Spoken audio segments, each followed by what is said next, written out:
It's raining outside, so let's make some truffle and smoked poutine. They got the people that offered they had us in chains. As you guys do know, we're making poutine today, and while you watch me struggle to cut a potato because some dimwit didn't sharpen my knife, let me tell you a little bit about poutine. So basically, poutine is a dish of french fries and cheese curds topped with a brown gravy, and it emerged in Quebec in the late 1950s.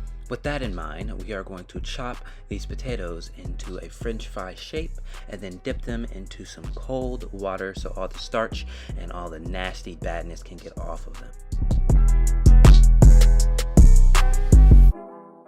This is a key rule in cooking. Whenever you're submerging your potatoes and water, makes you wring the rim and then spank it. If you don't do that, they won't come out right. After letting our potatoes sit in cold water for about 20 minutes, we're going to want to drain the water off. Then once we bring it back, we're going to want to make sure those are nice and dry and all the starch is gone from the bottom of the bowl. And then we want to refill that bowl with another batch of cold water and let that sit for another 20 minutes. I cannot stress this enough, you guys. Make sure you spank that water because it's been a bad, bad boy. Now we're going to get our boiling pot of water and put 2 shots of vodka inside of that. Now you might be wondering why I use vodka or vinegar as some lames use. And it's because the vinegar causes the potatoes to form a thin crust that further helps retaining their shape. So then we're going to take our drained and soaked potatoes and we're going to dump them in that hot water.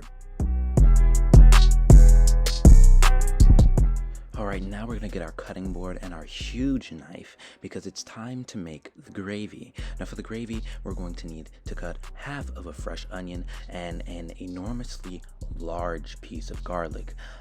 Now there is a special way you need to cut this onion so it comes out like diced. As you can see here, I'm just slowly taking my knife across the onion and not cutting all the way towards the back because that needs to stay intact. That way I can properly dice it. Then I slice it down through the middle. Slicey, slicey, slicey. Yes, you're doing a wonderful job. Great job. Get those little stragglers out the way. Yeah. And then cut, all right? And they're going to come out perfectly diced as you can see here. Oh my goodness, look at me go. I am doing amazing.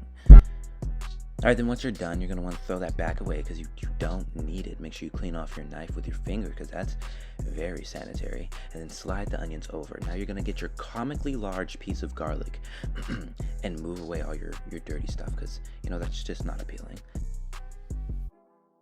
You take your comically large piece of garlic and you're going to cut that in half because you only need half of it. You're going to put that aside, then you're going to start to chop that comically large half. Then you're going to notice, hey, wait, maybe I only need like most of this comically large piece of garlic. So you're going to take the rest and throw it away. Now we're just going to want to mince this piece of garlic a bit more so it can be a bit finer. That way we don't have big chunks of garlic in our gravy and we throw up from it because it's way too powerful because it's such a huge piece of garlic.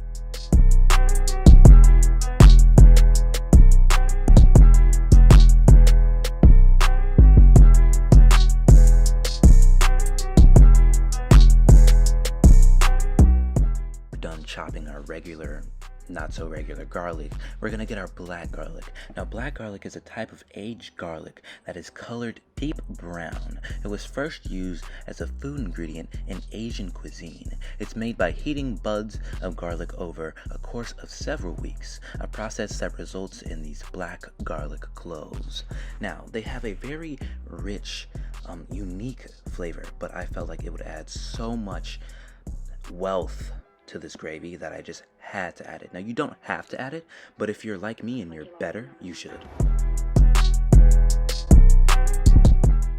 Now that we've moved that out the way, we're going to get our saucepan and we're going to pour some nice olive oil inside of that pan. Now this should be heated, but for the sake of you seeing what I'm doing, we're going to just pour it in there and then we're going to put in our garlic and our onion. Not the black garlic yet, that goes in later. Then we're going to take that to the stove and put that on high. It is now time to check on our boiling potatoes so they don't get too soft, but they get soft enough so we can fry them. And you know, the telltale sign is if when you pick it up, the fry wiggles a bit, you know? It doesn't just snap in half or it doesn't wiggle at all. It has to wiggle a bit, and that's due to the vinegar or the 2 shots of vodka that we put in. Okay, it can snap, but you know, it shouldn't be a regular occurrence. Now with that being said, we're going to take this pot and we're going to drain all of the water. Now we're going to get our nice pan and we're going to spread some paper towels over them, and then we're going to take our drained boiled potatoes and, you know, just let them dry out on this nice makeshift rack or whatever you want to call this. Now you don't want them to be all piled up together, because if they are, they will continue cooking. So you're going to want to spread them out a bit, all right? And in this process of spreading them out, you're going to want to use your bare hands, because again, how sanitary is that? Very sanitary. Plastic Easter eggs filled with mung beans. Oh snap, the voiceover. Then we're gonna get our pan of onions and garlics and see how caramelized that is. Wonderful. Now we're gonna take our black garlic and we're gonna slide that on in there, and then we're gonna want to take that to the stove and saute that down again for just a couple more minutes. Looks like you lost another one. Hey, you've been scrolling for a while now. Join me and let's go take some deep. Okay. All right. So, once that's nice and browned, we're gonna add flour. Now here I added about 2 tablespoons, but later on I had to add a bit more because I had a bit too much oil in the pan, so it really wasn't coming together.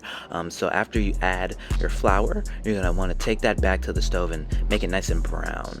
Now that it's nice and brown and it's coming to like a Mod Podge Play-Doh looking brown thing, you're gonna want to add some vegetable broth or mushroom stock. So we're gonna take that back to the stove and let it cook up a bit more. Then we're gonna get our pot and we're gonna fill it with peanut oil. Now this is for frying the potatoes. Now you might be wondering, hey, amazing cooking guy, why use peanut oil? And that's because the peanut oil does not burn as quick as any other, like let's say olive per se. Now you can use vegetable oil or canola oil, but in this instance I decided to use peanut oil.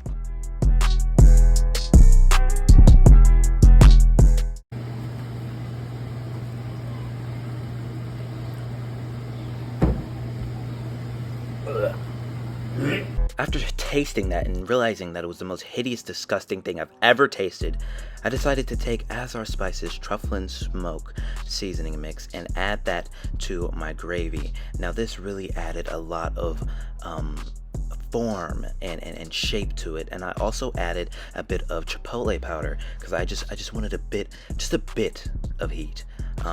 So then we're going to mix that together, and then we're going to add some shredded smoked Gouda cheese. Now if you don't have any shredded smoked Gouda cheese, go to the store and get some, because it won't be the same without it. You know, I'm kind of wondering why it tasted so bad. Like, it shouldn't have been that bad. But then I noticed I used low sodium vegetable broth. Never make that mistake.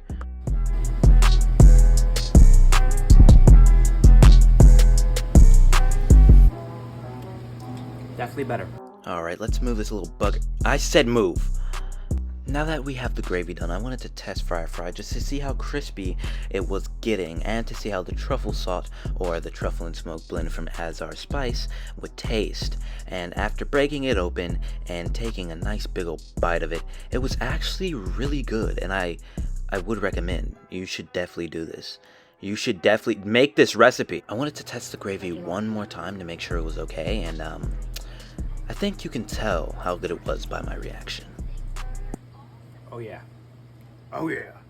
Our fries are now done frying and out on some paper towels, making sure all the oil is not so much in there. If you would like a step-by-step process on how to make these fries, you know, let me know in those comments down below. With that being said, we're gonna get our bowl with truffle salt in it. Now don't make this mistake I made here, because what happened was all the fries that were at the bottom were significantly more salty than the rest. So I say sprinkle it on top and toss in order to coat the fries with your salt properly. Never put the salt at the bottom of the bowl. Always have the fries in there first and then sprinkle.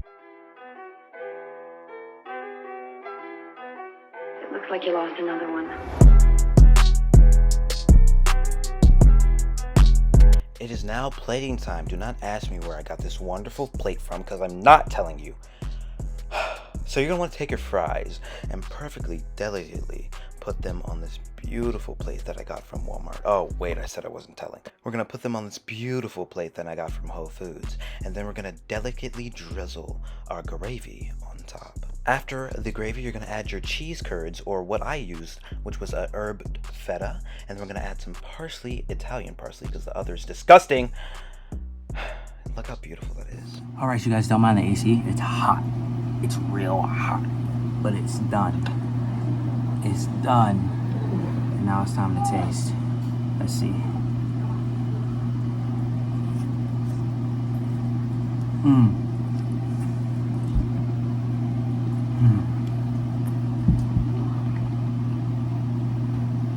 It's so good.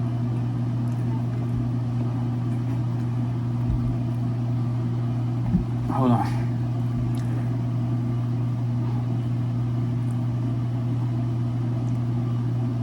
One more bite.